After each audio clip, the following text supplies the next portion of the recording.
Se a paz de Jesus esteja com seu coração, estamos de volta aqui, uma live extra, né? Uma live que a gente está compartilhando aqui com muito carinho para deixarmos uma palavra do coração de Deus ao seu coração. E nós acabamos de ler aqui João no capítulo 1, do verso 1 a 3 e o verso de número 14. João está nos apresentando Jesus. E quando ele nos apresenta Jesus aqui, ele nos apresenta diferente, de uma forma diferente de Mateus, de uma forma diferente de Marcos, de uma forma diferente de Lucas. Há quem diga que Mateus faz questão de apresentar Jesus como aquele que é rei. Marcos faz questão de apresentar Jesus como aquele que é servo. Lucas faz questão de apresentar Jesus como aquele que é homem. E João faz questão de apresentar Jesus como aquele que é Deus. E nós sabemos que quando falamos de Jesus, sob a ótica dos evangelistas, cada um escreve para um grupo específico. João talvez seja esse cuja mensagem ela extrapola os limites do seu tempo, dos seus dias. João talvez seja esse cuja mensagem ela rompe toda a questão cultural, toda a questão que envolvia a política dos seus dias, toda a questão que envolvia o que quer que fosse ligado ao tempo, que ele viveu e o tempo que ele vivia. Uma vez que essa mensagem de João, eu penso ser, talvez, de todos os evangelistas, aquela que é de maior alcance do ponto de vista universal. E quando ele vai falar de Jesus, é justamente isso que ele faz, ao mostrar Jesus como aquele que é antes, como aquele que é agora e como aquele que o será depois, uma vez que ele mostra as três atuações de Cristo. E eu digo as três atuações de Cristo, não somente pensando no Jesus como o Verbo encarnado, mas falando da sua pré-existência, como João faz questão de apresentar, falando da sua pré-existência, mas, ao mesmo tempo, falando da sua atuação no momento, nos dias em que o apóstolo João convive com ele, respira das palavras dele, vivencia, experiencia uma relação íntima e gloriosa com os milagres dele. Uma vez que João ele faz questão de apresentar-se como aquele que é testemunha daquilo que o próprio Jesus fez e realizou. Mas também o próprio João não se limita ao que viu, ouviu e viveu junto a Jesus, falando dos seus 3 anos e meio de ministério, mas também falando desde o seu nascimento até a sua crucificação. Mas João faz questão de romper os limites, mostrando o quanto o poder de Jesus, a autoridade de Jesus, que é narrada e demonstrada por todos os milagres que João descreve nos primeiros capítulos principalmente, que aí nós falaríamos praticamente dos 11 primeiros capítulos.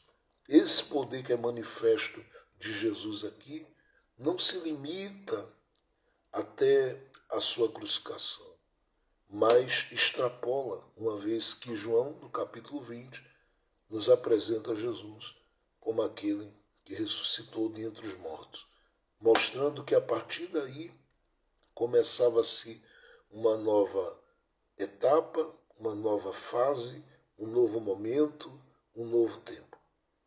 E um novo tempo que começava não somente para aqueles que foram testemunhas do Cristo ressuscitado, que viram ele, como diz o livro de Atos dos Apóstolos, capítulo 1, ascender aos céus, mas muito mais do que isso. Isso alcança a nossa vida, o nosso coração, porque planta em nós a ressurreição de Jesus, planta em nós uma esperança, ou acende em nós uma esperança. A esperança de que aqueles que morreram em Cristo ressuscitarão primeiro, e aqueles que o próprio Jesus, vem buscar, ele em si os levará, fazendo como disse Paulo na carta aos Tessalonicenses, com que eles sejam transformados, arrebatados e tenham um encontro com o Senhor nos ares. Logo, o que eu estou afirmando é que o poder de Jesus é um poder apresentado por João na sua preexistência, é um poder apresentado por João no tempo em que o Deus atemporal decidiu estar presente no tempo, colocando-se num corpo físico que vai ser entregue totalmente na cruz, fazendo com que nós compreendamos que o seu sacrifício é um sacrifício total, pleno, perfeito e salvífico. Mas, após a sua ressurreição, esse poder é um poder que vai operar além dos limites dos dias dos discípulos. Por quê? Porque Mateus diz no capítulo 28 que o próprio Jesus declarou: todo o poder foi-me dado nos céus e também na terra.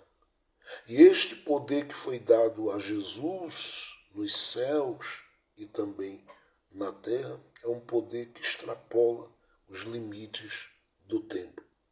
Quando nós falamos sobre o poder desse Cristo atuando nos dias dos discípulos, nós temos aí de forma muito clara pelos evangelistas os milagres operados por Jesus, as libertações operadas por Jesus e todas as outras coisas que ele fez, desde o seu ensino, as curas e milagres que ele realizou.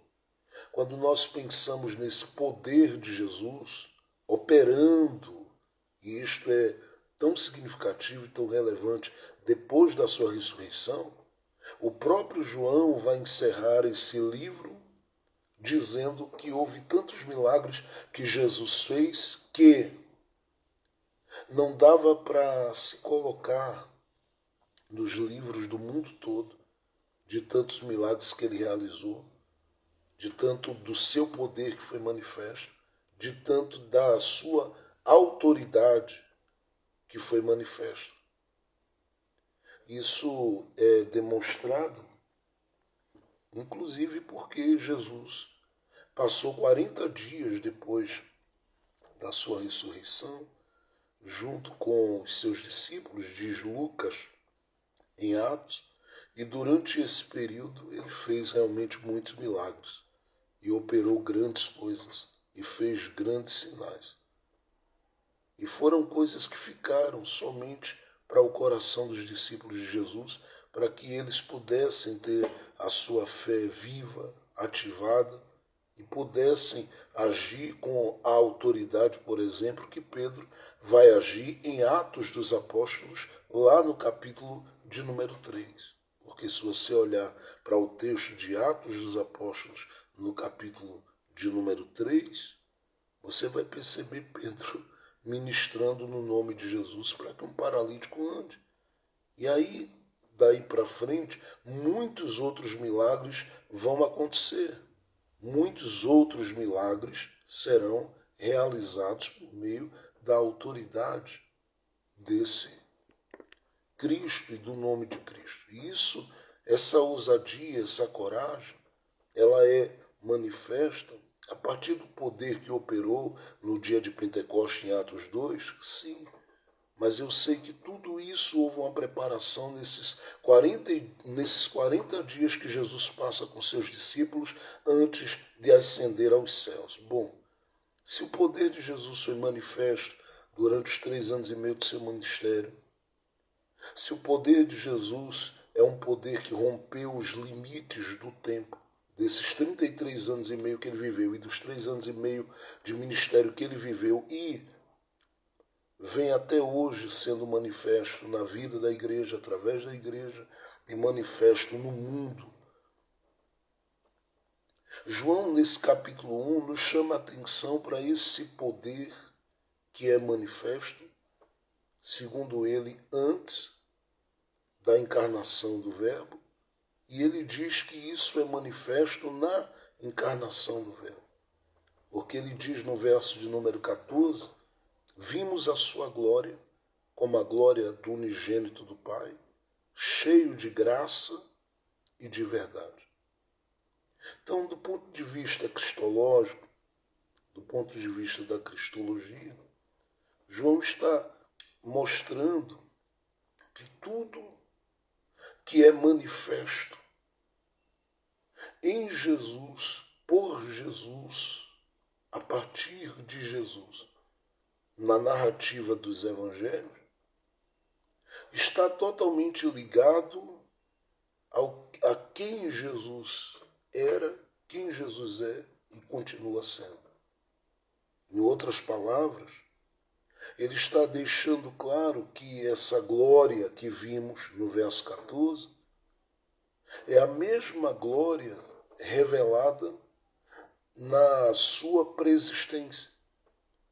E quando ele começa a apresentar Jesus aqui, é maravilhoso, porque João desconstrói toda a visão que a gente tem, e quando eu digo desconstrói, é tirando de nós aquele sentimento do nosso coração que quase sempre com relação a Jesus foi construído, tem sido construído e é construído através do teatro da Paixão de Cristo e de outras coisas que são feitas e que nos remetem, nos trazem à memória tudo que Jesus realizou em vida e fez.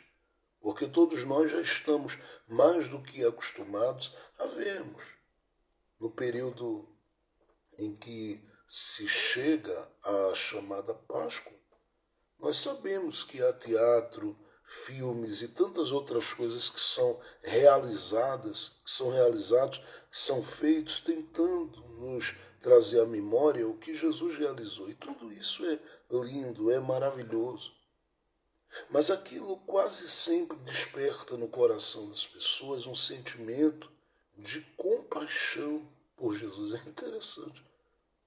Uma ideia e uma visão de um Jesus que está ali sofrendo, pagando um alto preço, sendo extremamente humilhado.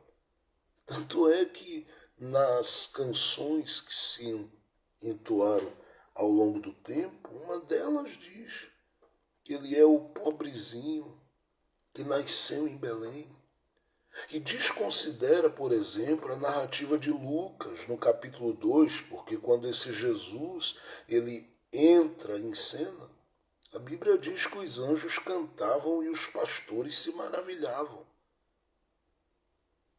De todos os evangelistas, João é aquele que consegue tirar de nós esse sentimento, sabe, de quem olha para Jesus como alguém tão diminuído ao ponto de precisar da nossa compaixão.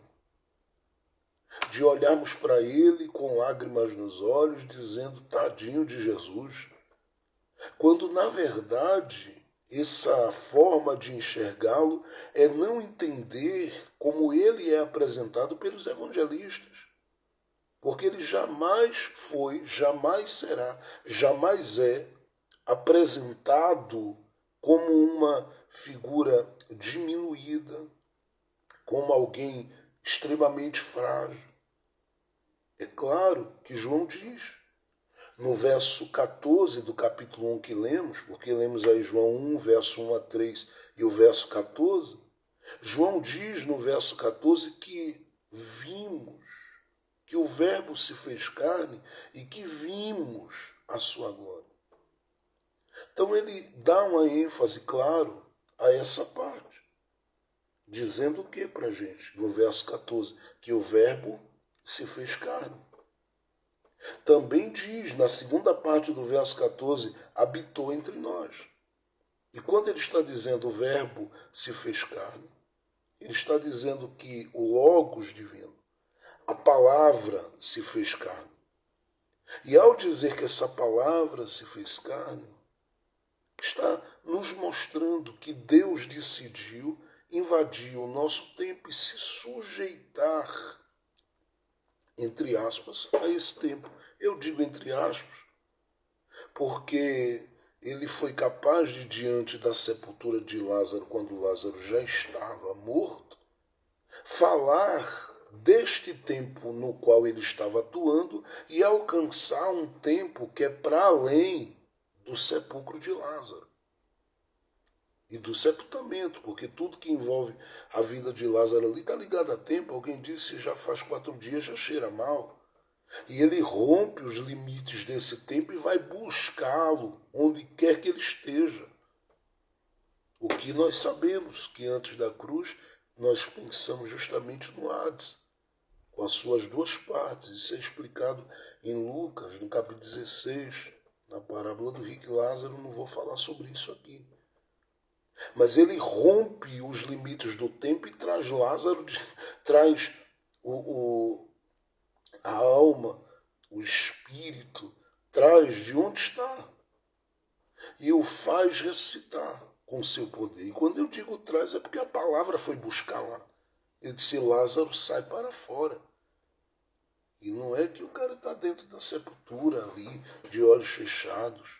Não, ele está morto, todo enrolado. Mas ele vai buscar com a sua palavra primeiro na eternidade, primeiro no Hades, para depois trazê-lo da sepultura, neste espaço-tempo, para fora. Então ele habitou entre nós, e eu sei que há uma sujeição dele a esse tempo. É por isso que eu digo, entre aspas, porque eu sei que tem momentos que ele fala, que ele rompe os limites disso aqui, que é o tempo que a gente particularmente vê, vive, experiencia. Eu estou falando isso porque quando ele fala com a menina de Jairo que estava morta, ele rompeu limites desse tempo. Mas ele se sujeita. São 33 anos e meio, desde o processo da encarnação pelo poder do Espírito Santo, até que ele chegue a se manifestar de forma tremenda aos homens nesta terra. Então ele vive 33 anos e meio, e quando eu digo manifestar-se é com todo o poder, com toda a autoridade, como acontece, não é, depois da sua ressurreição, nos 40 dias que ele passa com os discípulos fazendo milagres, que João termina o livro dizendo que não dava para contar nem para medir a dimensão dos milagres que ele fez. E é bom lembrar que quando ele ressuscitou, o texto de João no capítulo 20 diz que aquela mulher que foi ao sepulcro, ao vê-lo, depois de confundi-lo com o jardineiro, quis chegar até ele e ele disse, não me toque, mulher. Eu penso que se ela se aproxima dele ali, ela morreria, porque o impacto do que ele era, como Cristo ressuscitado ali, seria tão grande que ela não suportaria. Então ele disse, olha, fica quieta aí no teu lugar, porque eu ainda não subi a meu Pai. É claro que a aproximação dela se dava por duas razões. Primeiro, porque ele revelou para ela a sua identidade, quem ele era, porque até então ela está vendo ele como jardineiro. Por outro lado, em segundo lugar, ela quer se aproximar para simplesmente ter a certeza de que não está lidando com um fantasma, com uma visão, com algo que é fruto das suas emoções, das reações da sua mente, do seu cérebro. Ela quer se aproximar para tocar e ele diz, não me toque. Só que garante a ela. que ele vai encontrar com ela e vai encontrar com os demais. E é interessante que ele priva ela desse impacto, mas não vai privar Tomé do impacto. Por quê? Porque ele diz para ela, não me toque, e quando ele ressuscitado está e o Tomé duvida de que ele esteve entre os discípulos, ele aparece lá. A Bíblia diz que ele simplesmente apareceu no lugar, não tinha uma porta aberta. E ele aparece lá dentro. Agora, esse não é o ponto. A questão que eu quero que você entenda aqui hoje é que essa visão de Jesus construída, através de tudo aquilo que a gente vê, principalmente da repetição das cenas ligadas à sua crucificação, essa visão que a gente tem é uma visão ainda tão limitada e tão pequena diante da grandeza de Jesus, do poder de Jesus, da autoridade de Jesus, e é isso que João está tentando abrir os nossos olhos. É isso que João tenta abrir o nosso entendimento. E eu penso que ele é o único que consegue fazer isso. Por duas razões. Primeiro, por ser um escolhido de Jesus. Marcos capítulo 3, verso 13, diz que Jesus escolheu para estar com ele os que ele quis chamar. Segundo, por ele ser alguém que gozou durante sua jornada com Jesus de uma intimidade, ao ponto de colocar a cabeça no peito de Jesus. E o próprio Pedro e os demais reconhecerem que havia uma proximidade de Jesus e João. Inclusive lá na cruz, ele diz para João, aí está a tua mãe, para que João cuidasse de Maria. E Maria também se colocasse numa posição de alguém que cuidaria de João. Porque ele diz, eis aí o teu filho, mulher. Então a proximidade de João era muito grande e é por isso. Se tem alguém que poderia descrever um Jesus totalmente desconstruído na nossa visão humana, era o próprio João, olhando, sabe, para ele, dizendo, olha, ele sofreu tanto. E apresentando Jesus como alguém. Não, João diz, gente, deixa eu começar a dizer a vocês quem Jesus é. Na visão de Mateus, Mateus vai começar focando no trono dele, no reino dele, no poder que ele tem como rei. Marcos vai apresentá-lo como servo. Lucas vai apresentá-lo como homem. De verdade ele se fez homem. E é isso que João diz no verso 14. O verbo, que era a palavra, o Logos divino, sim, a palavra, se fez carne. E João está dizendo, habitou entre nós. Comeu como a gente come, bebeu como a gente bebe, sentiu sede como a gente, fome como a gente. Teve momentos de dormir, inclusive em barco, como a gente, o que deixou os discípulos muito preocupados, como diz Marcos 4. Dormiu como a gente. Ele passou e vivenciou tudo isso como a gente. Como a gente. Andou entre nós. Habitou entre nós, entrou em casas como a gente entra, sentou em mesas como a gente senta, chorou em muitos momentos.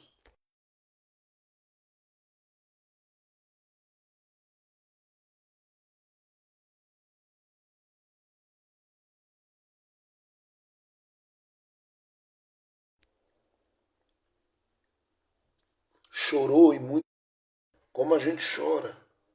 Mas ao mesmo tempo, nós precisamos dizer aqui que ele não só andou, esteve, sentiu, chorou, teve fome, comeu, se alimentou, foi em festa, esteve com a gente andando durante 3 anos e meio aqui como um homem, regido pelo Espírito Santo, direcionado pelo Espírito Santo. João diz, não, eu preciso de um ponto de vista, do ponto de vista da cristologia, do ponto de vista da cristologia, eu preciso, diria João, apresentar a vocês que ele de verdade é a palavra que era antes, que é o Verbo que se fez carne. Mas ele diz no verso 14, ele é aquele que vimos a sua glória, como a glória do unigênito do Pai. E aí ele diz, cheio. Essa não é a visão que quase sempre se tem. Porque quando se vê Jesus na nossa imagem, crucificado, sofrendo, a ideia que se tem é que ele está acabado.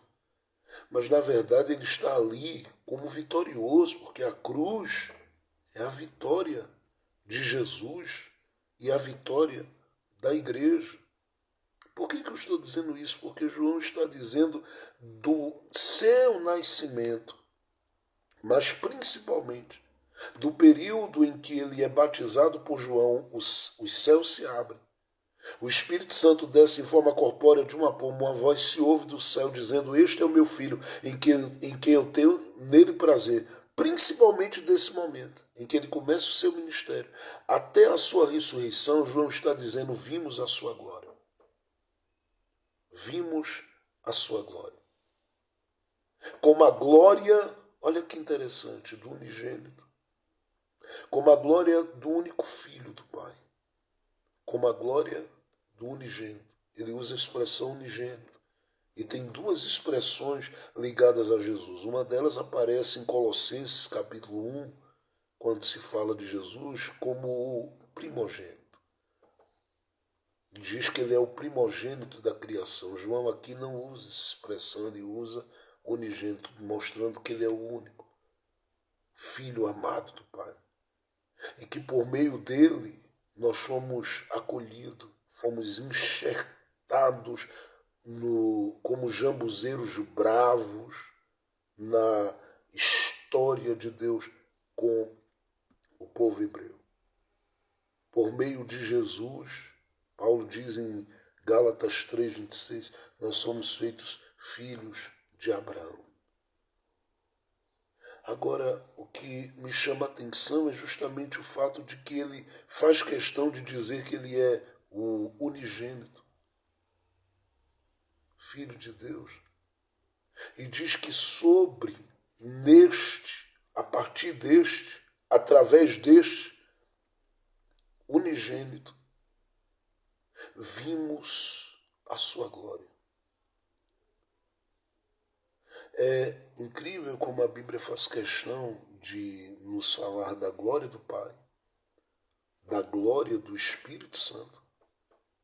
Apesar da ação do Espírito Santo em nós ser nos levar a glorificar a Cristo, assim como convencer do pecado, da justiça e do juízo, mas o Espírito Santo, ele tem a sua glória. Porque o Pai, o Filho e o Espírito estão totalmente ligados na sua essência, no seu poder. São três pessoas distintas, mas com a mesma essência, com o mesmo poder, com a mesma autoridade. São apresentados como Pai, Filho e Espírito Santo porque eles mesmos acordaram nisso. A partir daquilo que nós chamamos de secreto conselho de Deus, o qual eu já expus e expliquei aqui em outros momentos que eu estive falando aqui na live.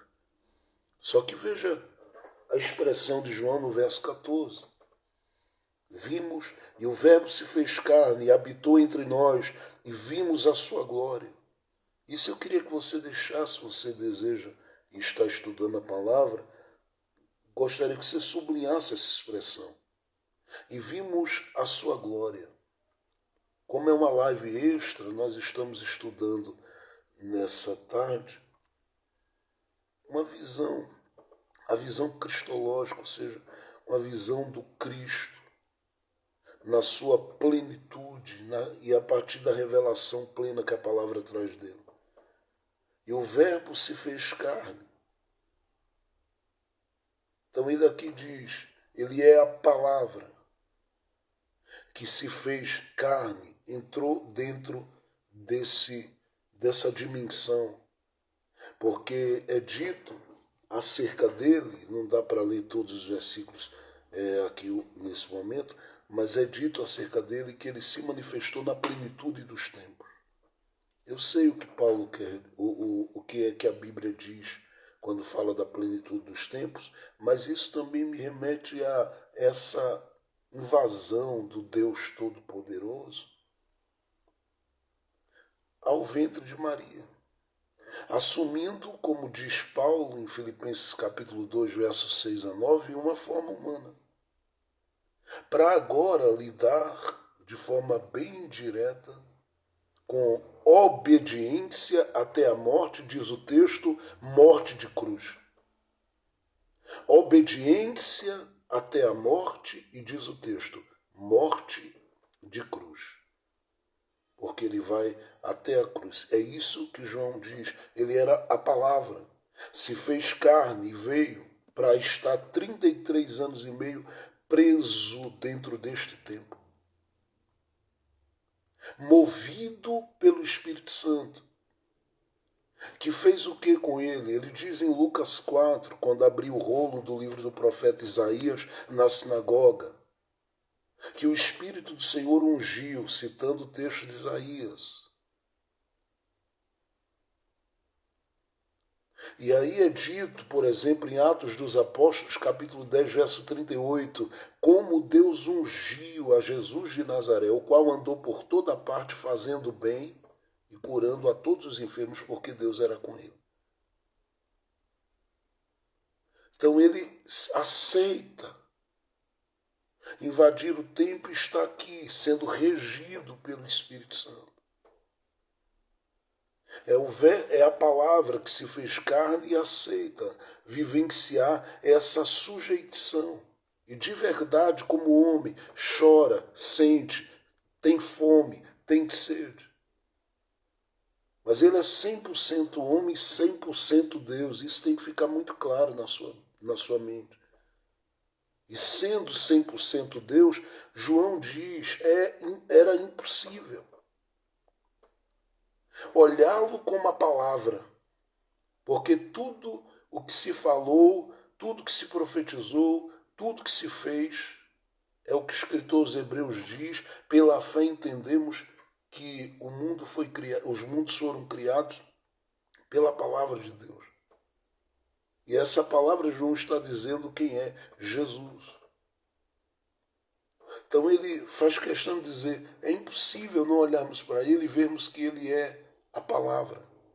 Só que ao mesmo tempo é impossível não percebermos que essa palavra se fez carne. Por quê? Está na mesa com a gente, chora com a gente, sente com a gente, tem compaixão da gente, manifesta a sua misericórdia na vida da gente, acolhe a gente, abraça a gente, sente com a gente, participa com a gente, anda de barco com a gente. O Verbo se fez carne, dormiu no barco. O Verbo se fez carne. Chorou quando chegou diante do sepulcro de Lázaro. O Verbo se fez carne. E aí João diz, habitou entre nós. Sim. Nasceu numa Belém. Sob ameaças, teve que fugir para o Egito, carregado por Maria e José. Quando o Herodes morre, é trazido para a região da Galileia e vai crescer naquele simples vilarejo que é a Nazaré. E ao crescer ali, aguarda o seu tempo.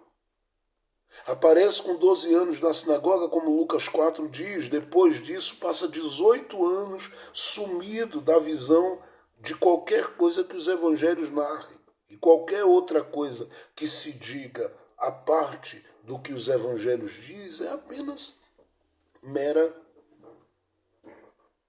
mero desejo do homem de querer alcançar o entendimento, a percepção ou chegar no que o próprio Cristo de verdade fez durante esse período de 18 anos, porque a Bíblia omite ele dos 12 aos 30 anos.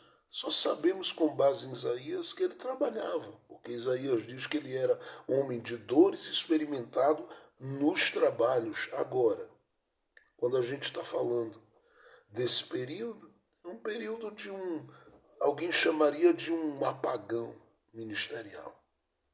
porque ele com 12 anos discutia, já debatia com doutores na sinagoga. Mas sai dali e some. O tempo passa até que ele vem reaparecer no batismo de João. O céu abriu, o Espírito Santo desceu em forma corpórea de uma pomba.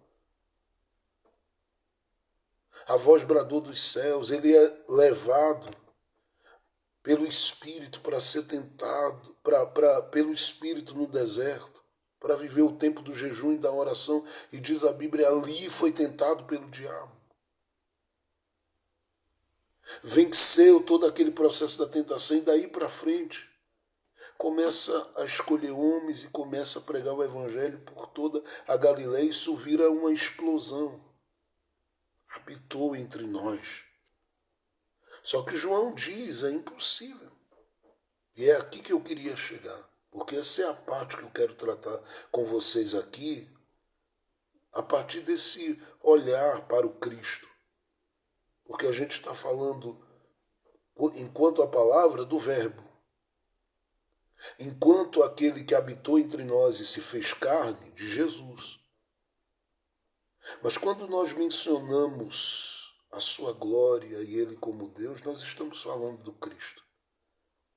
É por isso que na visão de Paulo, quando ele vai falar de Jesus, em alguns momentos ele não diz Jesus Cristo, ele diz Cristo Jesus, para exaltar a sua divindade, ou reconhecer a sua divindade.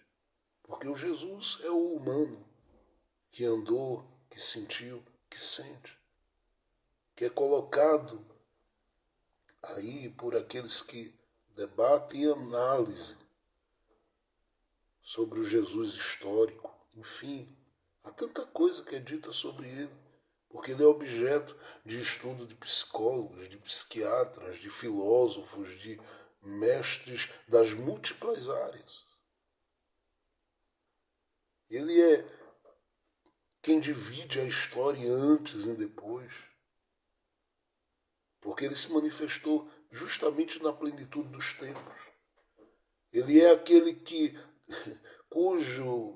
cuja ação, para os que têm fé, é admirado, surpreende, é glorioso e é visto como digno de toda adoração.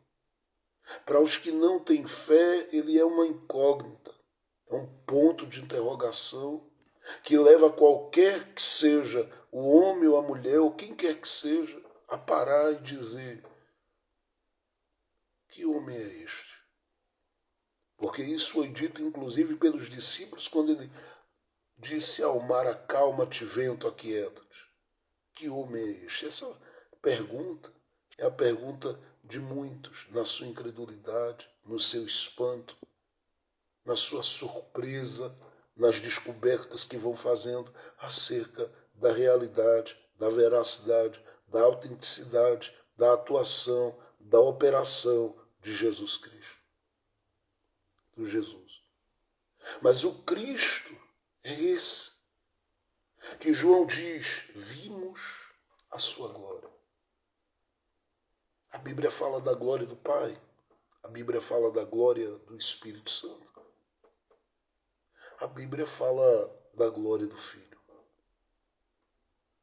E aí a gente falaria da glória do Filho dentro desse período onde os evangelistas apresentam-no atuando durante 3 anos e meio de seu ministério, fazendo milagres, ensinando, enfim.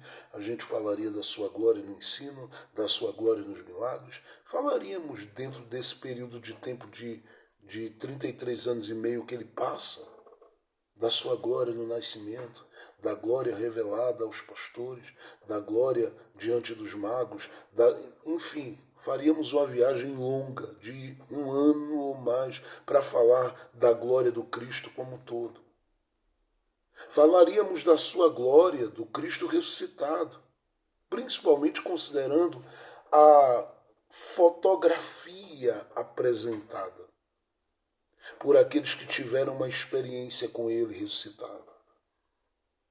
E é incrível que Paulo faz questão de mencionar isso aos Coríntios, dizendo, olha, ele apareceu, ele apareceu, ele apareceu, ele apareceu, e vai dando uma lista. E quando chega no final da lista, Paulo diz, a mim apareceu por último. Como que há um abortivo, como que há alguém que tentaram matar antes de nascer, mas eu nasci. E ele apareceu para mim. Ele está falando ministerialmente, mas ele diz, e eu nasci, eu cresci. Mas ele apareceu para mim. Paulo diz, por último, a mim. Isso é lindo. É lindo. Por último, ele, Jesus, apareceu a mim. Eu glorifico a Deus por isso. Por último, a mim. Paulo está deixando claro que ele revelou-se ressuscitado para um grupo de pessoas. E ele vai dizer, apareceu. A B, a C, a D. Ele vai dizer, por último, a mim. Eu o vi ressuscitado. Eu fui impactado pela sua ressurreição. E há uma fotografia descrita, não é, por João, que João diz, lá no capítulo 1 de Apocalipse, eu vi seus cabelos brancos como a lã, seus olhos como chama de fogo, da sua boca saiu uma espada afiada de 2 fios. Suas vestes eram brancas, havia um cinto no seu peito, seus pés como latão reluzente. João fala de Jesus de uma forma extraordinária, e aí é algo para a gente tratar em outro momento e depois. A questão para mim aqui é essa glória da pré-existência. Porque João diz, vimos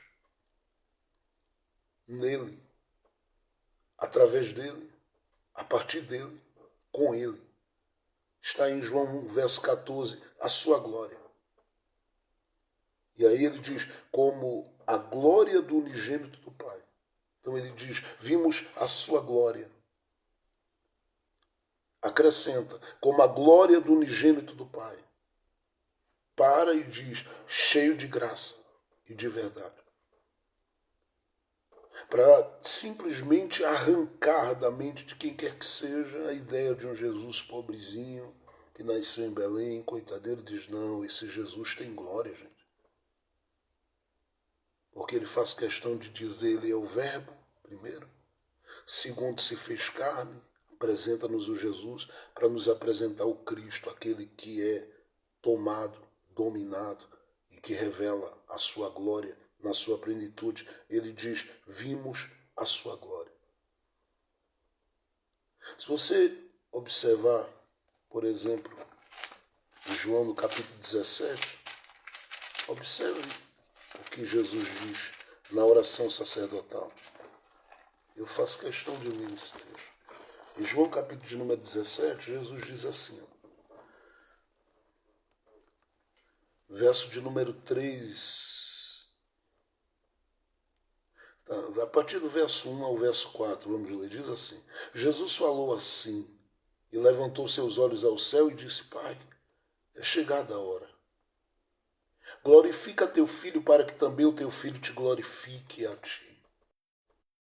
E deste poder sobre toda a carne. Veja que João está apresentando aqui as palavras do próprio Jesus, não como aquele pequenininho, magrinho, espancado, humilhado. Ele vai apresentar sua crucificação. Mas ele está mostrando aqui um Jesus que diz isso aqui, no verso 2. Assim como lhe deste poder sobre toda a carne, para que dê a vida eterna a todos quantos lhe deste. Verso 3. E a vida eterna é esta: que conheçam a ti e a Jesus Cristo por único Deus verdadeiro, a quem tu enviaste. Verso 4. Eu glorifiquei-te na terra. Ele estava para chegar na cruz ainda, mas ele sabia que ele não ia parar, não ia desistir. Então ele diz, eu glorifiquei-te na terra, tendo consumado a obra que me deste a fazer. Verso 5. E agora Glorifica-me tu, ó Pai, junto de ti mesmo. E aqui é interessante, porque ele diz, com aquela glória que tinha contigo antes que o mundo existisse. Ele está fazendo menção justamente do que João apresenta dele no capítulo 1. Ele chega a dizer na oração sacerdotal, Pai, a glória que tu me destes, eu reparti com eles. Mas ele está apresentando justamente essa glória, vou repetir, ele está apresentando justamente esta glória que João diz, vimos. Ele diz, a glória que eu tive, a glória que eu peço que devolvas e a glória que eu reparto com eles, com Pedro, com Tiago, João, com a igreja, com os meus. É a glória que João está descrevendo no verso 14, que o próprio João faz questão de dizer, que é uma glória que se revelou, porque ele já vinha demonstrando ela, desde que todas as coisas começarem a serem criadas. É por isso que João, no verso 14, ele diz, vimos a sua glória, mas que glória? É esta glória que Jesus está dizendo, eu tinha contigo antes que o mundo existisse.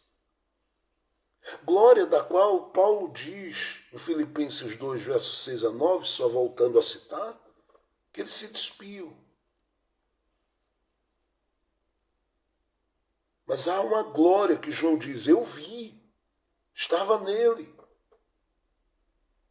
Porque ele é a palavra, ele é o Jesus encarnado, mas ele é o Cristo poderoso.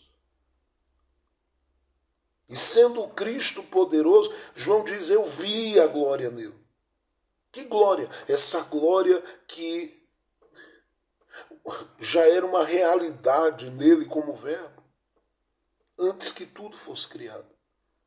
E é aí que me chama a atenção, porque o próprio João faz questão de abrir o seu evangelho, trazendo para a gente, sobre esta glória de Jesus, coisas que são importantíssimas. Porque no verso 1 ele diz, no princípio era o verbo e o verbo estava com Deus e o verbo era Deus. Verso 2 ele diz, ele estava no princípio com Deus. No verso 3 ele para e diz, todas as coisas foram feitas por ele, sem ele nada do que foi feito se fez. Para depois desses 3 pontos ele dizer, aí vem o quarto, vimos a sua glória. Por que vimos? Porque o verbo se fez carne, habitou entre nós, cheio de graça e de verdade. E havia uma glória. Em quê?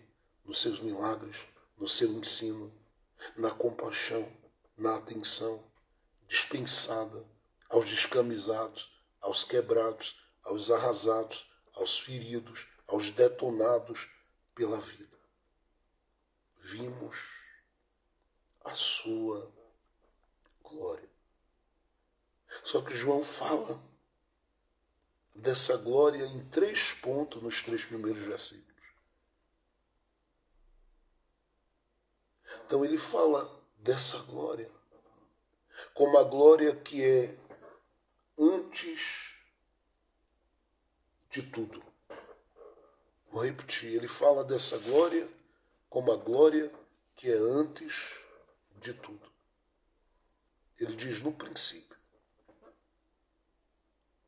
Era o verbo. Veja que aqui ele coloca justamente esse verbo como quem possui esta glória, como quem tem esta glória, muito antes de tudo. Porque é a glória do que vem antes, é a glória de quem está antes, é a glória de quem trabalha antes. Eu já destaquei isso aqui com vocês em outro momento. Porque quando ele diz no princípio era o verbo antes de qualquer coisa fazer sentido, ele já era. Isso parece simples quando se lê, mas se torna glorioso quando a gente reflete. Porque João está dizendo que antes que tempo fosse tempo, do ponto de vista cronológico, do Cronos, não do Kairos, porque é o tempo de Deus, mas do Cronos. Ele diz antes que o tempo fosse tempo e tudo passasse a ser contado como tempo, a partir do abrir dos olhos do homem. Antes que tudo fosse feito a partir de uma contagem lógica de tempo, o Verbo já era, sua glória já era, é a glória do que vem antes, a glória do Verbo, a glória de quem está antes do tempo, a glória de quem está antes do tempo. Mas ele faz questão de dizer que este Cristo, que é justamente o Verbo, cuja glória vem antes do tempo, também vem antes de tudo. Aqui é antes de anjos, aqui é antes, como alguém gosta de citar, às vezes pregando, alguns pregadores, antes de Lúcifer, do querubim ungido, como é citado por alguns. É antes do tempo, é antes da criação dos anjos. É antes da criação de todas as coisas. Por isso, no verso 3, ele diz que todas as coisas foram feitas por ele. E o que isso diz para mim e para você? Que a nossa vida, ela vem muito depois disso. E isso você diz, eu sei, mas isso se torna uma segurança para o seu coração, porque antes que sua vida fosse revelada como vida, ele já estava. E isso deve trazer ao seu coração e ao meu coração segurança. A gente vai cedendo e flertando com a dúvida, com a incredulidade. A gente vai flertando com outras coisas e fica titubeando e cocheando em dois pensamentos porque a gente esquece que antes de tudo era o Verbo. O Jesus que você adora, o Jesus que eu adoro, o Jesus que nós servimos é o Jesus que vem antes como Verbo encarnado, como Verbo, como Palavra de Deus. Antes do tempo. Antes de toda a criação, criação das coisas de cima, criação das coisas de baixo, antes que a terra fosse criada.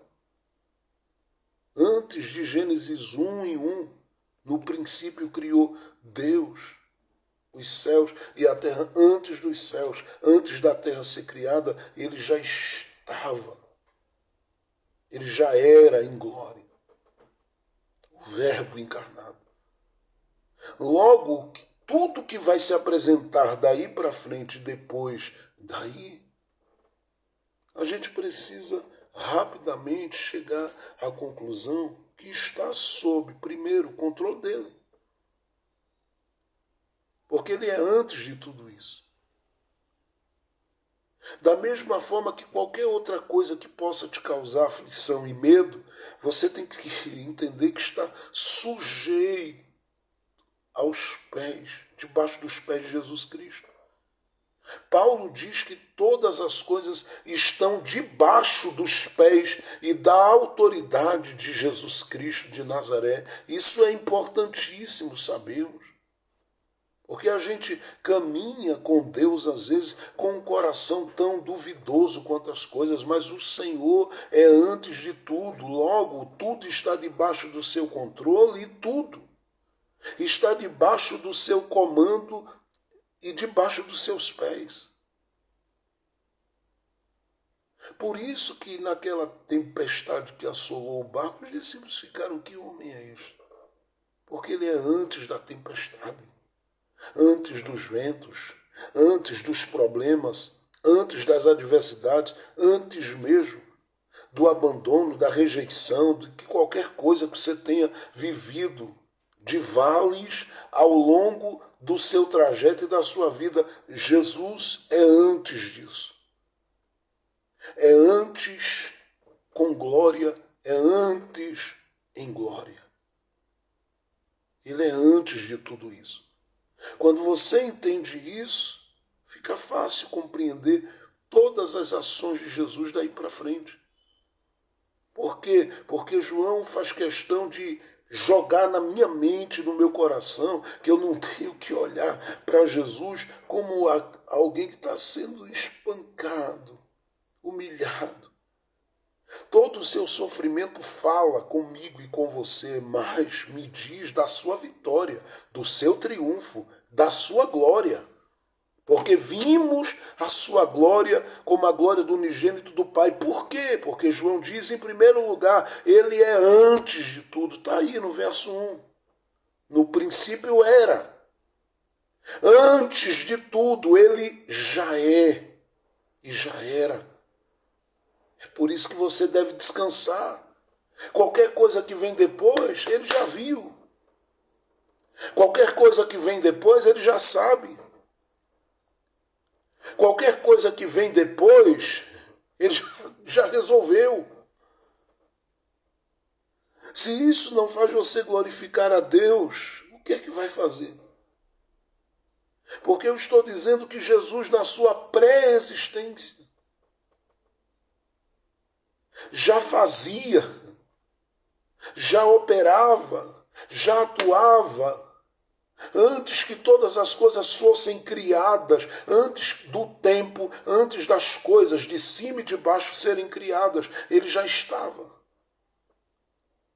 E aí eu preciso dizer uma coisa interessante, porque quando a Bíblia cita, por exemplo, os demônios que atuam e investem contra a minha e a sua vida, a gente precisa crer na Bíblia.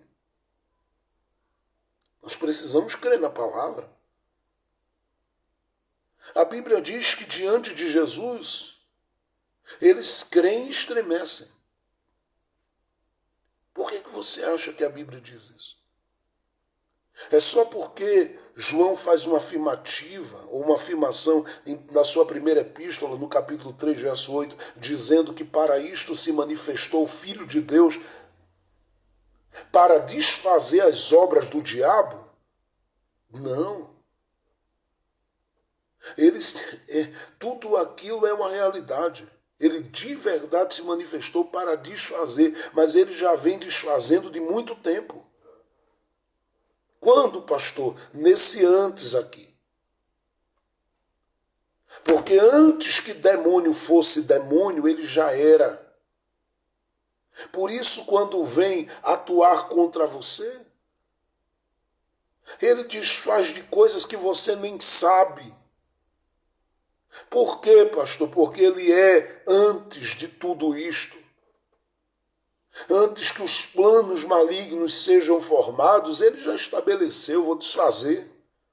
Porque ele sabe de tudo e de todas as coisas.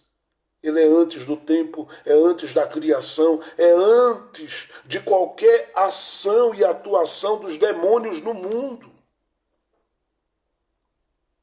Eu sei que ele disse aos discípulos dele, em carne, ele disse aos discípulos dele, olha, o espírito do anticristo já está atuando no mundo e nada tem em mim. Mas eu sei também que ele deixou claro que na casa aonde um valente está operando, se um outro valente chega, o valente tem que abrir mão de tudo que está sob o seu controle e bater em retirada. Porque ele não suporta o poder do outro valente que chega ali. E ele estava dizendo que onde ele chega não tem ação do maligno nem dos demônios que prevaleça. Porque maior é quem está na minha história, maior é quem está na sua história. É por isso que quando ele diz a Bíblia, habitando entre nós, como diz João no verso 14, andando, e João diz, vimos a sua glória como a glória do unigênito do Pai, cheio de graça, ele cheio de graça. Marcos 4,35, mandou os discípulos entrarem no barco. No capítulo de número 5, verso 1 de Marcos, a Bíblia diz que chegaram do outro lado. Chegaram do outro lado. Quando ele chega lá com os discípulos, do sepulcro, diz a Bíblia, sai aquele gadareno totalmente possesso por demônios. E quando chegam diante de Jesus, a Bíblia diz que a natureza humana daquele homem se prostra, se rende, adora. E os espíritos malignos que ali estão, sabe o que fazem? Começa a dizer, já vieste nos atormentar. Antes do tempo. Só pega quem está ligado, eu vou dizer de novo. Já viestes.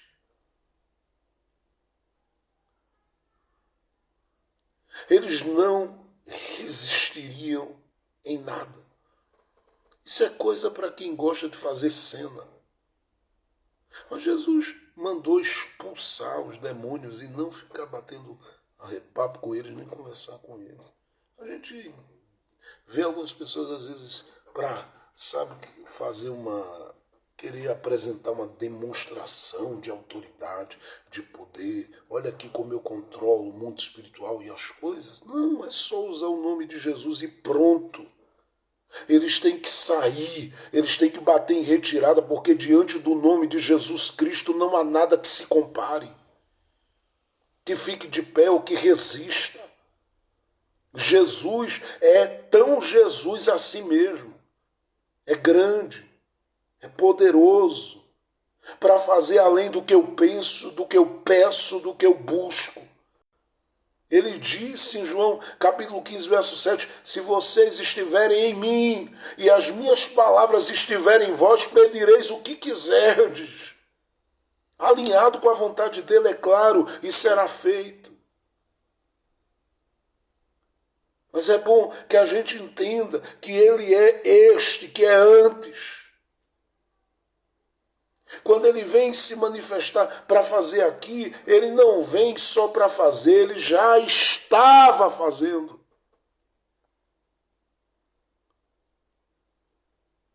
Porque ele é o Verbo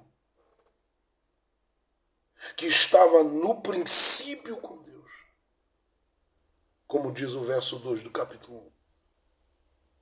E antes do tempo, antes da criação das coisas de cima e de baixo, e aí, nesse ponto é muito importante, porque eu sinto de novo, antes que demônio fosse demônio, ele já estava. É por isso que a Bíblia diz que eles creem em Jesus e estremecem. É por isso que a Bíblia diz que na cruz ele humilhou os principados e potestades. Por quê? Porque em carne o triunfo está mostrando que na humanidade todos os demônios foram vencidos, mas eles já estão vencidos há muito tempo. E aí você diz, pastor, por que o senhor diz isso? Por causa do que João está dizendo, e lembrando também de Apocalipse 13, que diz que ele é o cordeiro que foi morto. Olha que expressão.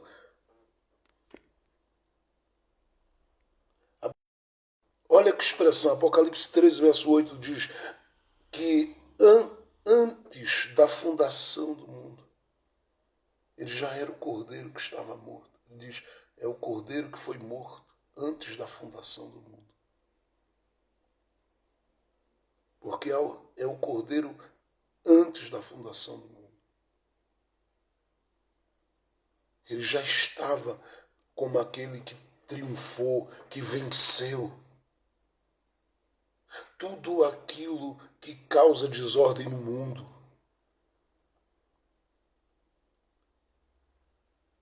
Espíritos de violência,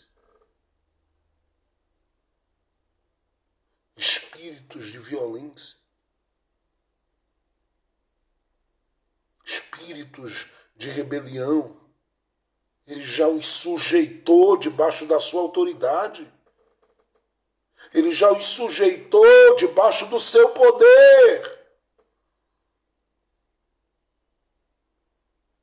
ele já os sujeitou.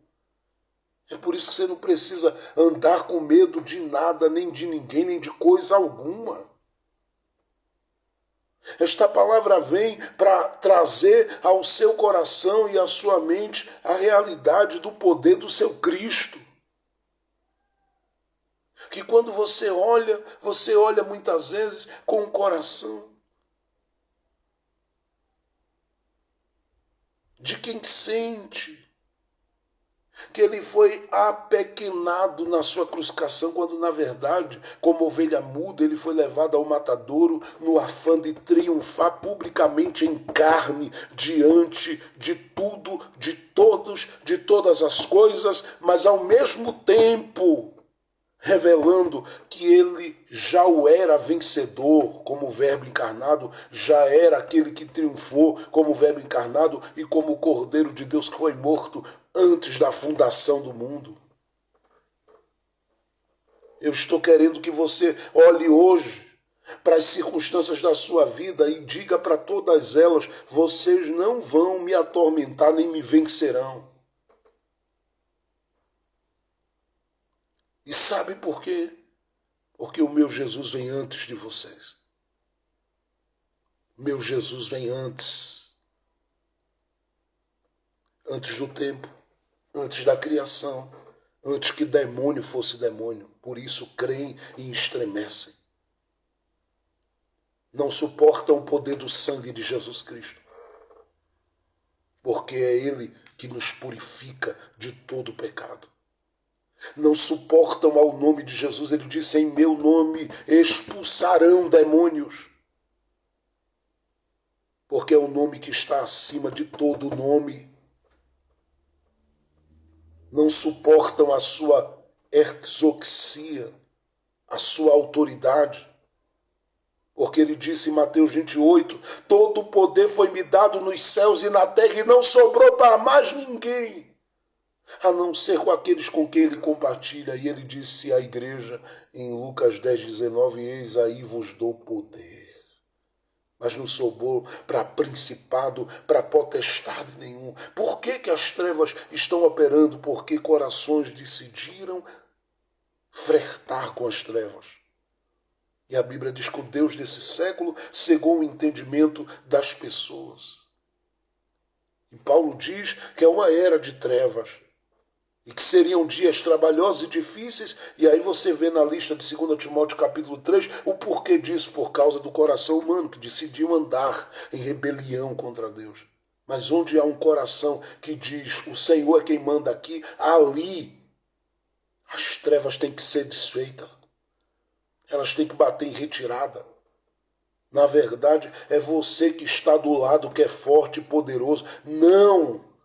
Quem opera, quem faz, quem desfaz ou diz desfazer, nada disso. Você que está do lado, que tem todo o poder, logo é você quem dá as cartas quando ora.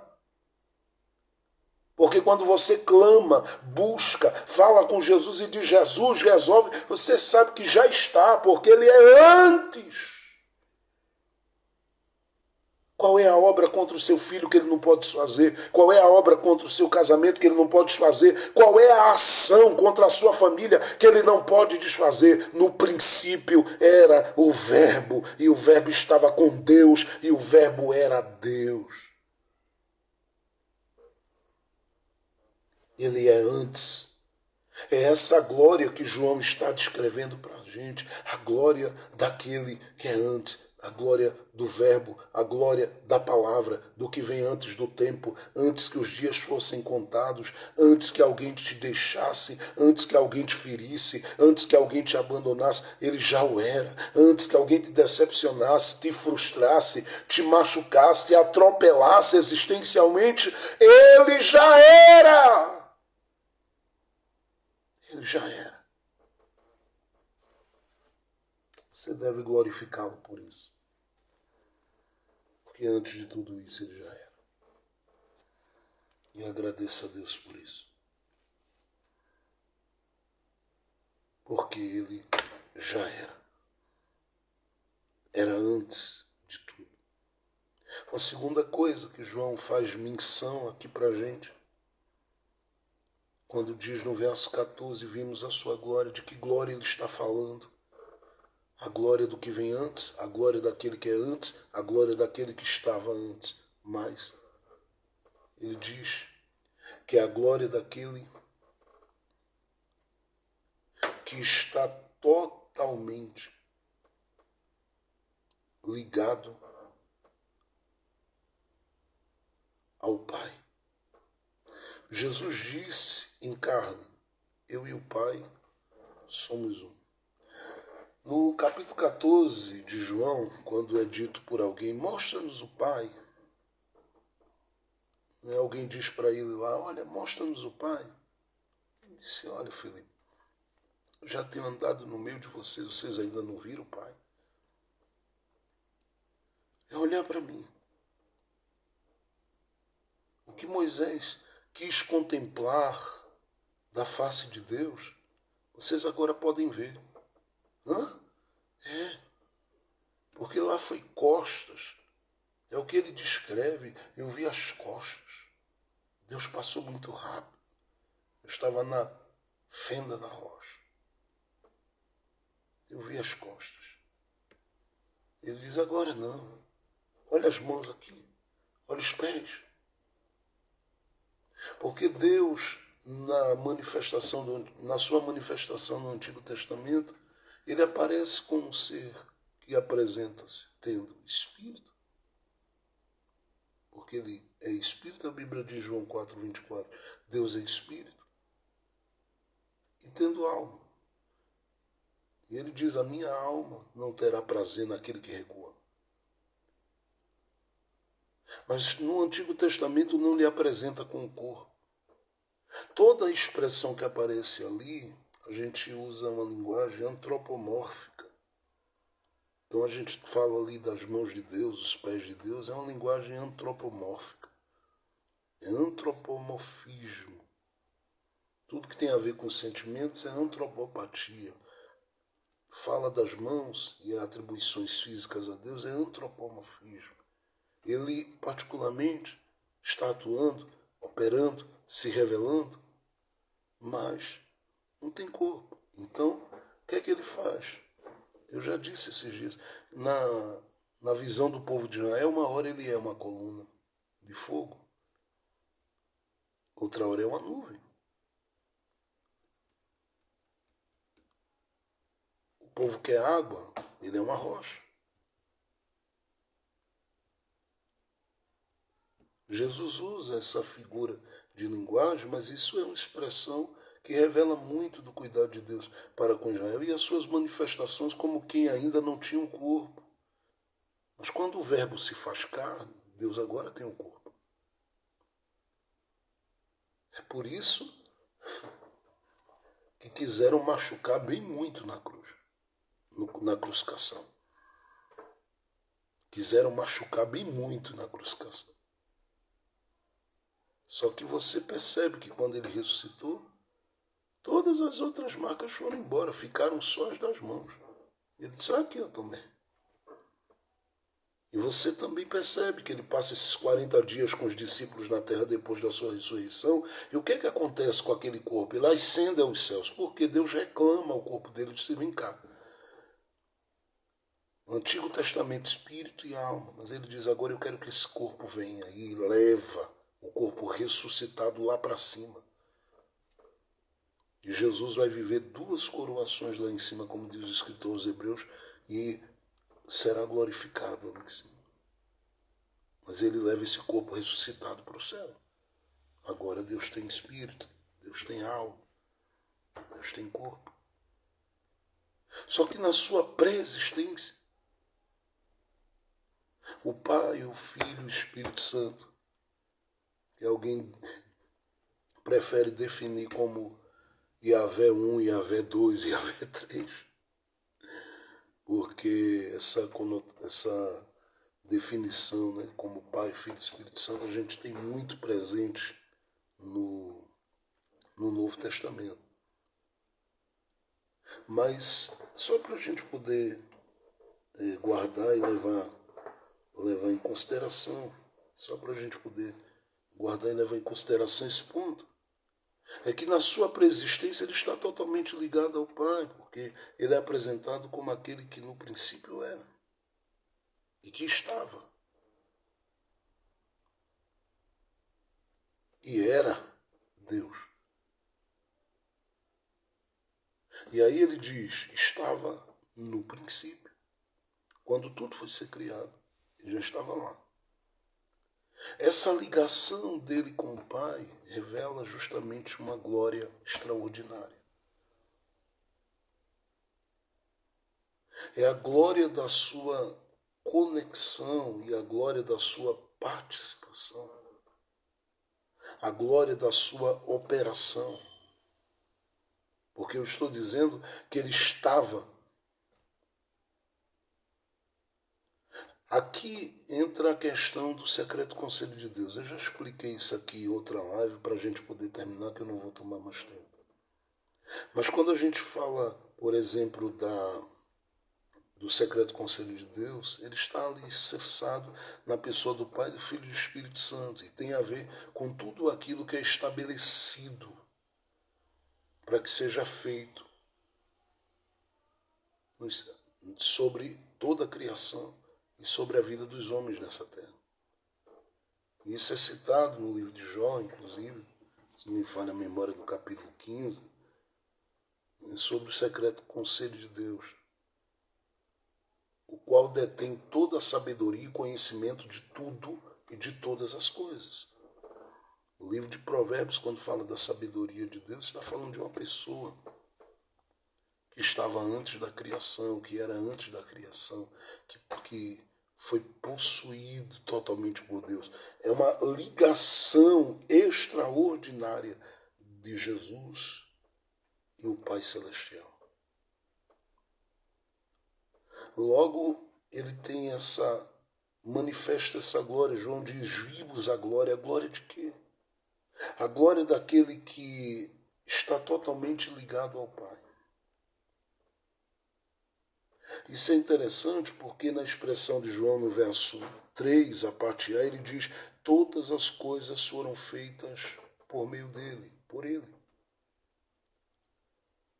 Mostrando que o Deus criador de todas as coisas, o Deus Pai criador de todas as coisas, tudo que faz, faz pelo Verbo, tudo que faz pelo Filho, tudo que faz por meio de Jesus.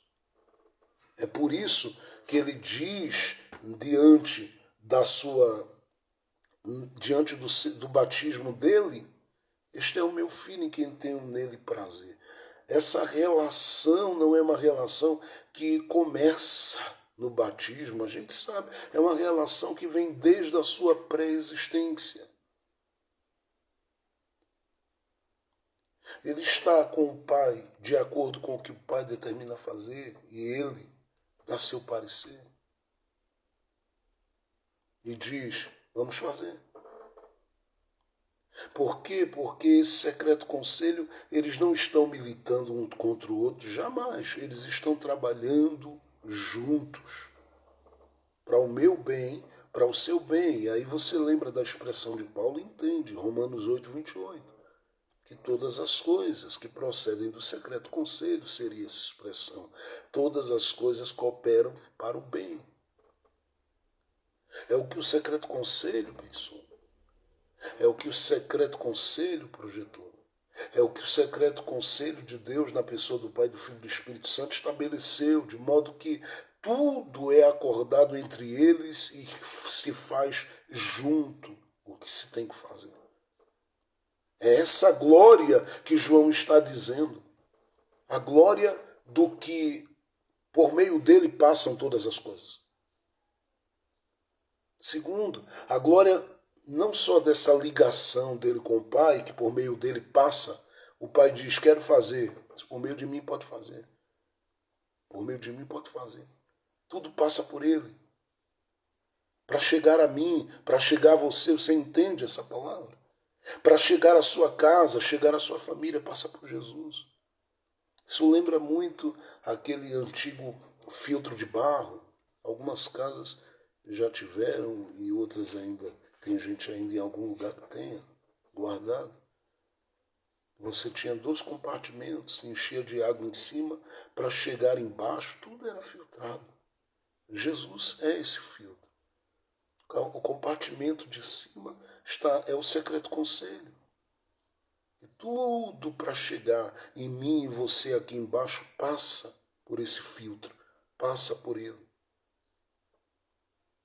É por isso que Paulo diz em Efésios capítulo 1 que todas as coisas convergem para ele.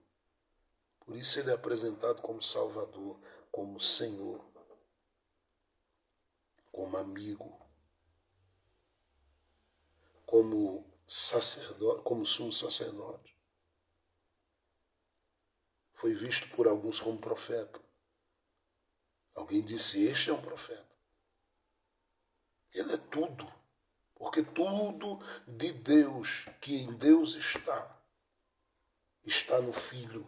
E tudo que está no Filho está no Espírito Santo. E tudo que está nessa triunidade de Deus passa por meio do Filho e é executado pelo Espírito Santo sobre a terra. Por isso que para chegar a você, as coisas virão, porque passa por Jesus. Tem gente que diz, eu acho que nunca vai chegar, vai, porque tudo que chega até Jesus, ele diz, eu farei. A Bíblia diz em Hebreus 10, 23 que ele é fiel para cumprir o que prometeu. Agora, por último, eu encerro aqui, porque já passamos aí 1h22 aqui, numa live extra, sem programação, sem nada. No verso de número 3, do ponto de vista cristológico, da cristologia, o Jesus que é 100% homem, 100% Deus, é apresentado por João a partir da sua pré-existência aqui, como aquele que, no verso 3, tem total responsabilidade e assume essa responsabilidade quanto às coisas que são criadas, feitas, realizadas e reveladas. Isso é interessante porque no verso 3 ele diz todas as coisas foram feitas por ele. Parei. Todas as coisas. Quanto ao tempo, quanto à criação. Nada foge do controle dele. Por quê? Porque todas as coisas foram feitas por ele. Eu incluo aqui as circunstâncias, as situações que a gente vive às vezes que a gente diz, mas Jesus, por que isso comigo?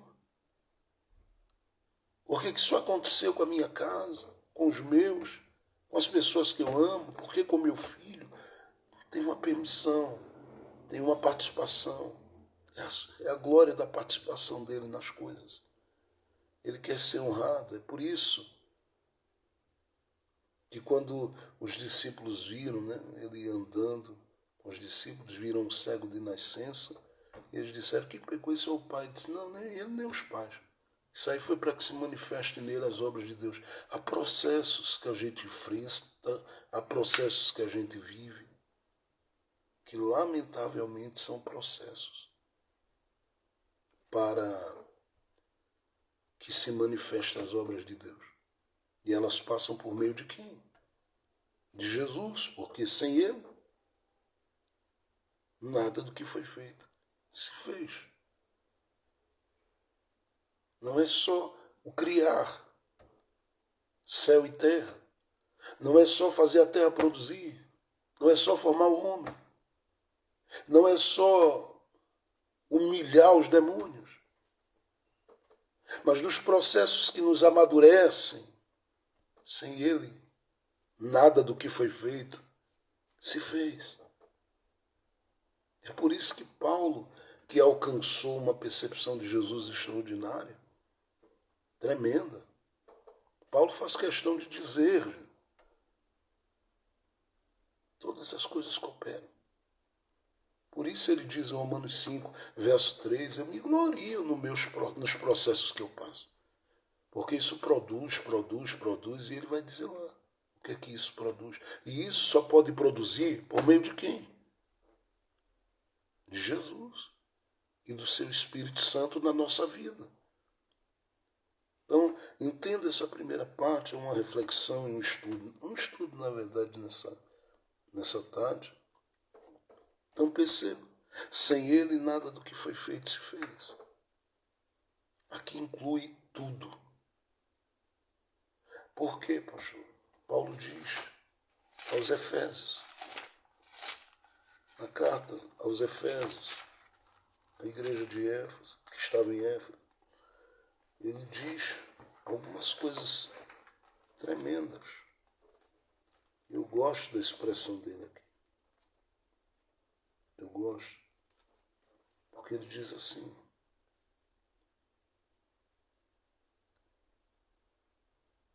a partir do verso de número 6, para o louvor da glória de sua graça, pela qual nos fez agradáveis a si no amado, que é Jesus, em quem temos a redenção pelo seu sangue, a remissão das ofensas, segundo as riquezas da sua graça, que ele fez. Quem fez? Jesus, porque sem ele nada foi feito. Que ele fez abundar para conosco em toda sabedoria e prudência. O próprio Deus em Cristo decidiu fazer com que abundasse sabedoria, a prudência, descobrindo-nos o mistério. Marca essa expressão na sua Bíblia, mistério da sua vontade, segundo seu beneplácito, que propuseram em si mesmo, de tornar, é aqui que eu queria que você marcasse aí no verso 10, de tornar a congregar em Cristo todas as coisas, na dispensação da plenitude dos tempos, tanto as que estão nos céus, eu agradeço a Deus por isso, mas também as que estão na terra. Só entende quem está muito ligado isso aqui, porque Paulo está dizendo que todas as coisas convergem para Cristo, desde as que estão em cima, como as que estão embaixo. Não há nada fora dele, não há nada que esteja longe do alcance do seu braço, das suas mãos, de modo que todas as coisas foram feitas por ele. E sem ele, nada do que foi feito se fez. Nós vamos encerrar nesse momento, porque quando eu falo dos processos que a gente passa nessa vida, eu tenho muitos que me fazem chorar. Por muitas vezes eu choro. Alguns processos são lutas que a gente vive na jornada da vida. Porque ser de Jesus é um privilégio, mas que traz peso, que traz responsabilidades, que nos faz vivenciar experiência com a sua cruz, com a cruz que carregamos. Você tem processos que você chora. Mas o que é que me conforta, me consola, me mantém de pé, caminhando, avançando, fazendo, realizando as coisas que tenho feito e realizado para Ele em amor e com amor ao longo desses anos, desde 1999 para cá.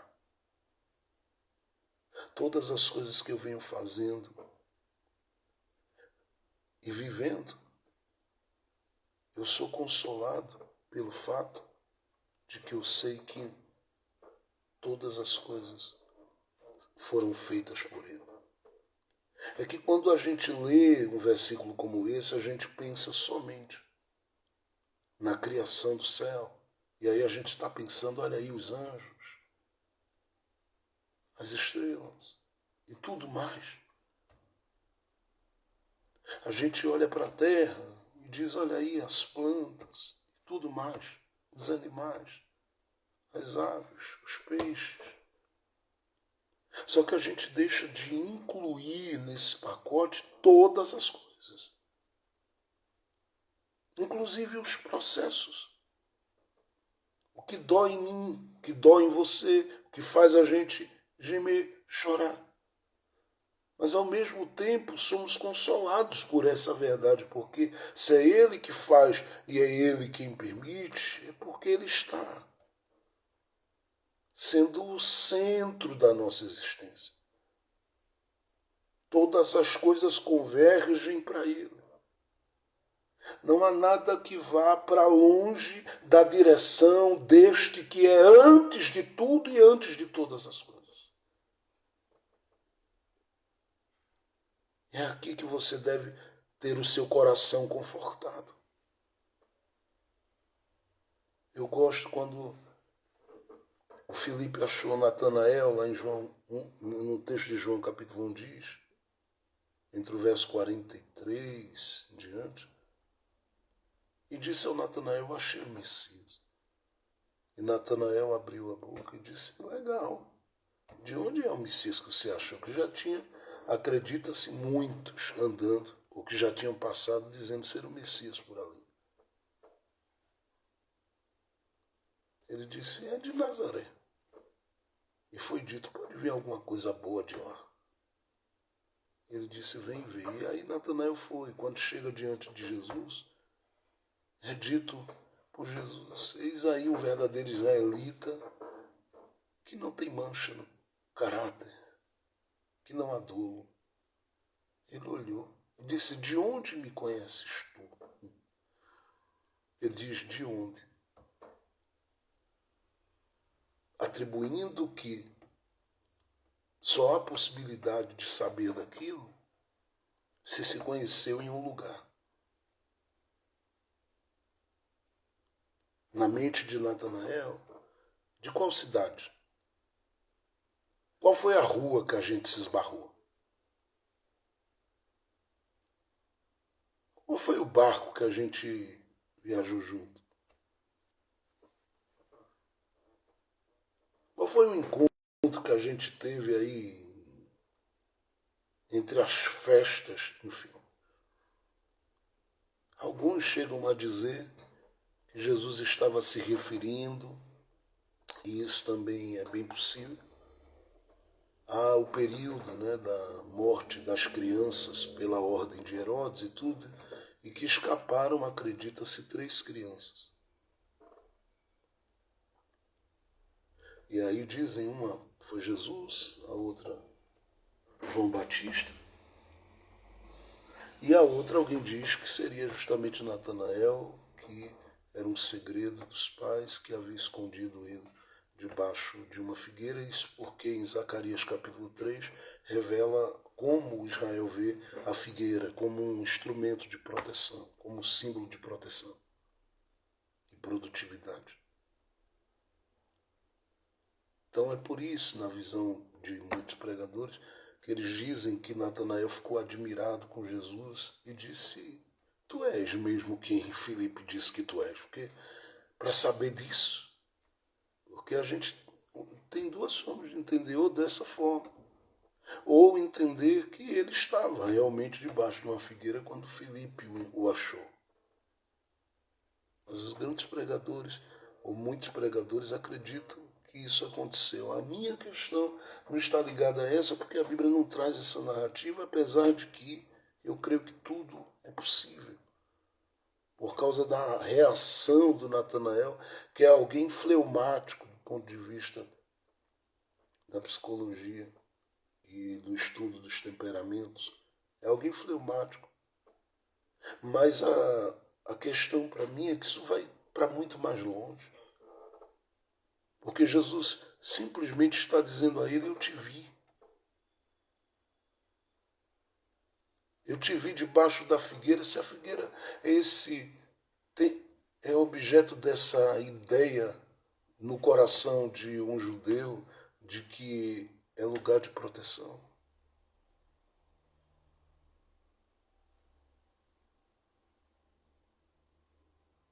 Eu fico pensando, qual o lugar que alguém teria maior cuidado com o outro? Hoje em dia a gente já tem vivido uma outra realidade do que essa. Mas o que é que alguém teria feito? Sabe? A questão seria essa: o que alguém teria feito?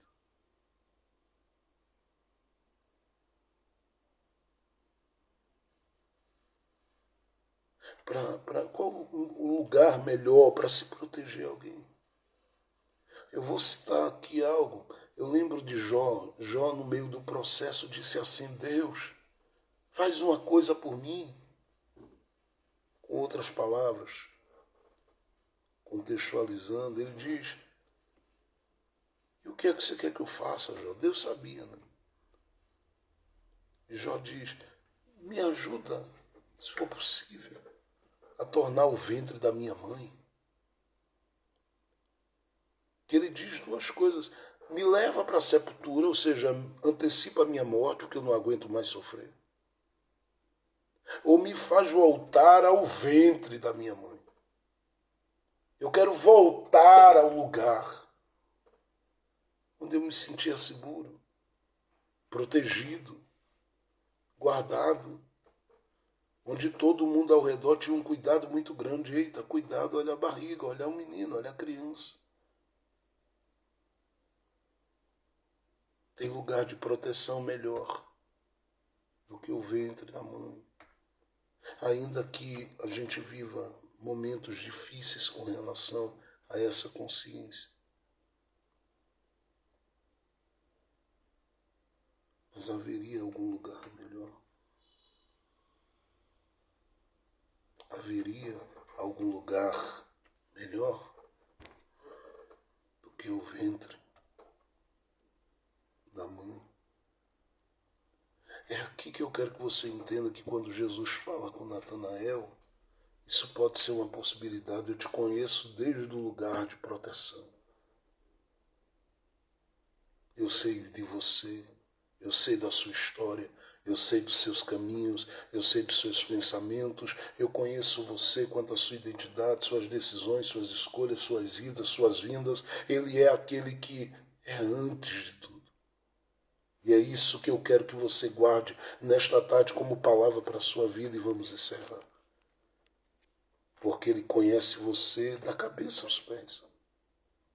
Sabe suas necessidades físicas, emocionais, espirituais, e eu quero que você entenda que esse Cristo, que é muito Cristo mesmo, poderoso, que ressuscitou de entre os mortos, que levantou gente de entre os mortos, é aquele que está comigo e com você por meio do Espírito Santo maravilhoso dele.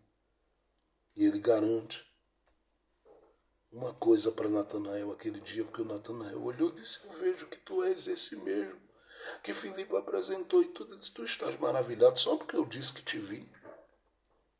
Fica tranquilo, porque coisas maiores verás. Só Ele revela que conhece tudo de nós. Só Ele revela o seu poder, prometendo que ninguém pode prometer, coisas maiores.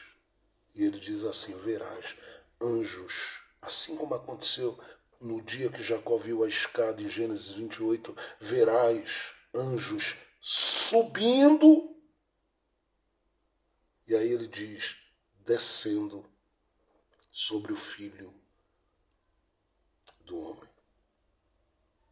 Nós vamos encerrar orando nesse momento, agradecendo a Jesus, porque o objetivo era passar uns 15 minutos aqui.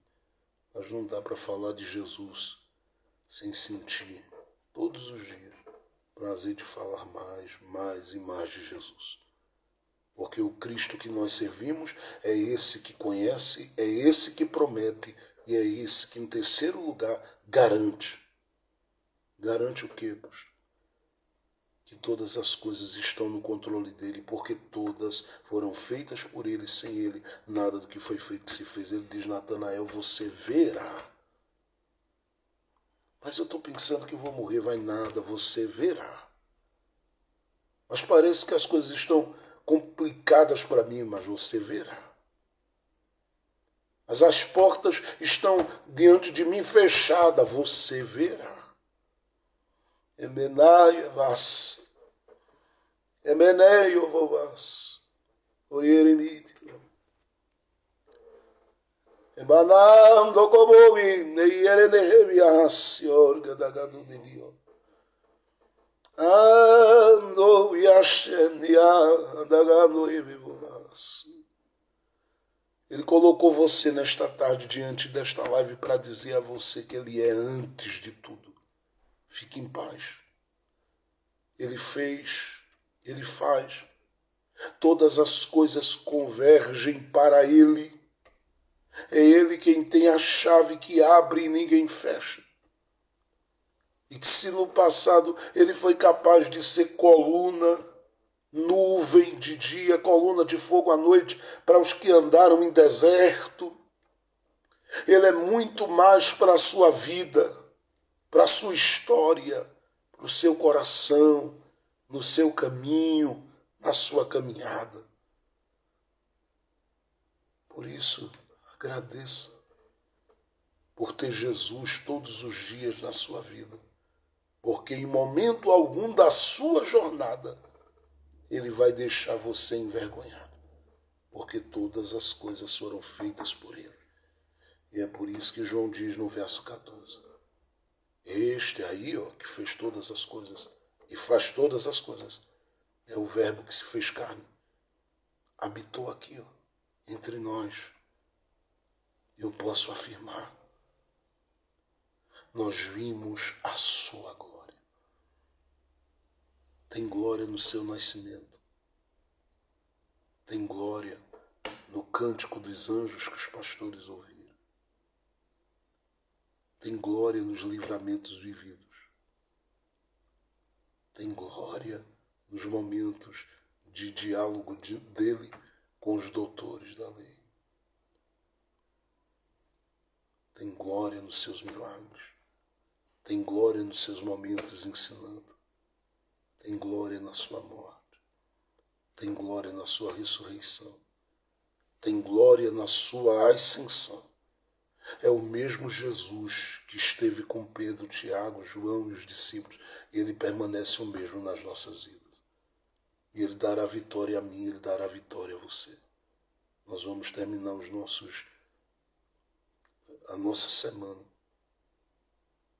dizendo a Ele muito obrigado, porque sabemos que nele nós temos garantia de que daqui a pouco tudo vai passar.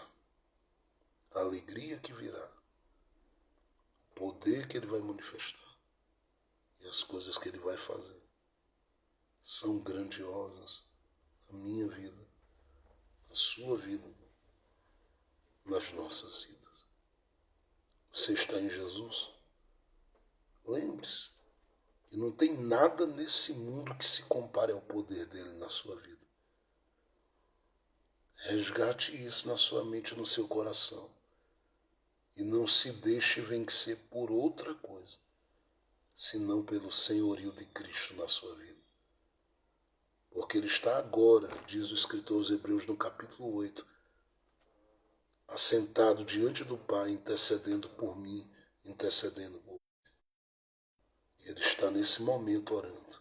Ele está nesse momento intercedendo por mim e por você. Por que não dizer? Falando com o Pai, dizendo, por meio de mim, é hora de fazer. Abre a porta para ela. Entra na saúde dela, nas emoções dela. Faz algo por aquela casa, por aquela história. Muda a realidade. Abre os céus, realiza. Ele vai fazer. Porque Ele é Deus sobre as nossas vidas. Ele é Deus sobre as nossas histórias.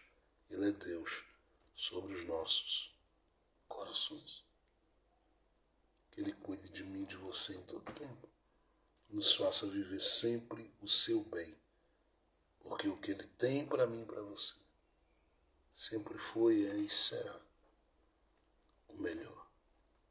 Descanse com seu coração em paz e deixe que a mão dele te guie.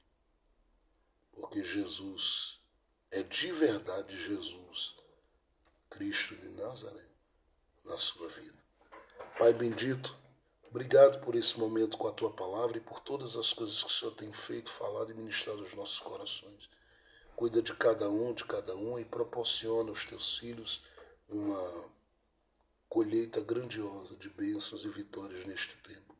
Tu sabes de cada um e das necessidades deles. Por isso eu te peço, realiza todo o teu plano, todo o teu desígnio, todo o teu propósito. E faça, Pai, o teu filho, a tua filha viverem coisas poderosas, grandiosas e preciosas. Honra o teu nome naquilo que o Senhor determinou fazer. E faz com que a porta do céu, Senhor, esteja sempre aberta para aquele que confia, para aquele que espera, para aquele que depende de Ti. Eu te peço, cuida de cada um, de cada uma, e abençoa-os poderosamente, maravilhosamente, extraordinariamente. Dá aos teus filhos uma tarde, Senhor, de bênção e uma noite abençoada. Nós te agradecemos por essa tarde na tua presença. Que seja assim, no nome de Jesus. Amém, amém e amém. Deus abençoe você. Uma ótima tarde carregada de paz e vitória. Uma noite linda debaixo do cuidado de Jesus. E uma semana que está por vir aí muito abençoada. Amanhã a gente está junto às 16 horas no culto profético da família. Se você quiser participar, será bem-vindo, bem-vinda, no nome de Jesus.